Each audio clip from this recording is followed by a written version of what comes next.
लघु कथा हरीश बजाज। मदद का हाथ रिश्तों से बंधा नहीं होता, ना ही उसे इस तरह परिभाषित होना चाहिए, लेकिन हम ऐसा ही करते रहे हैं। इसलिए मदद कौन कर सकता है, कौन नहीं, इस मामले में पूर्वाग्रह पहले आते हैं, इंसानी भावनाओं की अवस्थित बाद में। रिश्ते। मोबाइल की घंटी बज उठी। सुजाता ने फोन उठाया तो उधर से घबराई हुई आवाज में पापा बोले, बेटी, नंदू की साइकिल को किसी कार ने टक्कर मार दी। उसके एक पैर में फ्रैक्चर हो गया है। डॉक्टर ने बताया है कि उसे ठीक होने में 2 से 3 महीने का समय लग जाएगा और लगभग 30,000 का खर्चा आएगा। नंदू जिस फैक्ट्री में काम करता है, मैं वहाँ गया था, पर फैक्ट्री के मालिक ने एडवांस पैसे देने से मना कर दिया। घर में उतना पैसा नहीं है। जो कुछ था मेरी बीमारी में ख़त्म हो गया। पर पापा, आपके बचपन के दोस्त गुप्ता जी तो मदद कर सकते हैं, उनसे पूछकर देख लीजिए। सुजाता को इस सुझाव के अलावा कुछ न सूझा।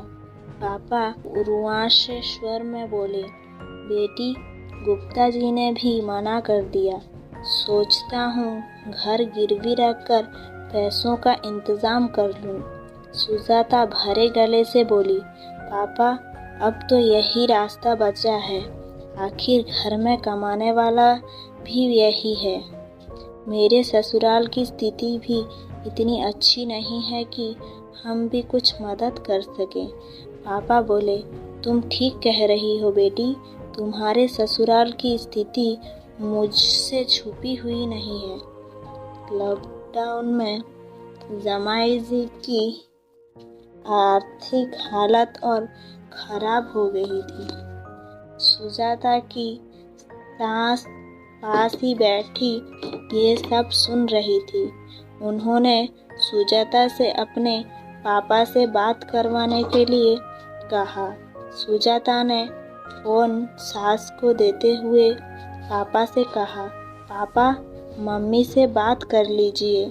सुजाता की सास बोली, समधी जी, पैसों की चिंता मत कीजिए।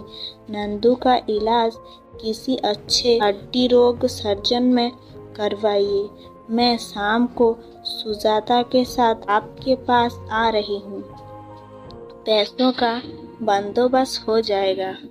फोन रखने के बाद सुजाता ने सास की तरफ प्रश्नवाचक दृष्टि से देखते हुए कहा, पर मम्मी, इतने रुपए का इंतजाम कहाँ से होगा? मेरी समझ में कुछ नहीं आ रही है। सुजाता की सास बोली, बहू, मेरे पास 2 तोले सोने का मंगलसूत्र रखा हुआ है। उसे बेचकर तुम्हारे भाई का इलाज हो जाएगा और बचे हुए पैसे अपनी पोती के नाम फिक्स डिपॉजिट कर दूंगी। वैसे भी मुझे अब मंगलसूत्र की जरूरत ही क्या है? मेरे ससुर जी तो देवलोक गए। सुजाता कृतज्ञ भाव से अपनी सास की तरफ देख रही थी।